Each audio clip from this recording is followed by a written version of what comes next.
Bueno, pues aquí estamos, mi amigo Antonio y yo, más frío que pelando rábanos, buscando el castaño rebeco. ¿Qué coño se metió el castaño rebeco? Bueno, aquí vamos siguiendo una serie de instrucciones, GPS, aunque no es complicado, no creo yo que hayamos aprendido con esto.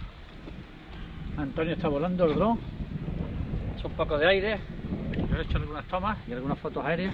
Bueno, pues aquí estamos adentrándonos en la senda que nos lleva al castaño rebeco, que por cierto ya está ahí.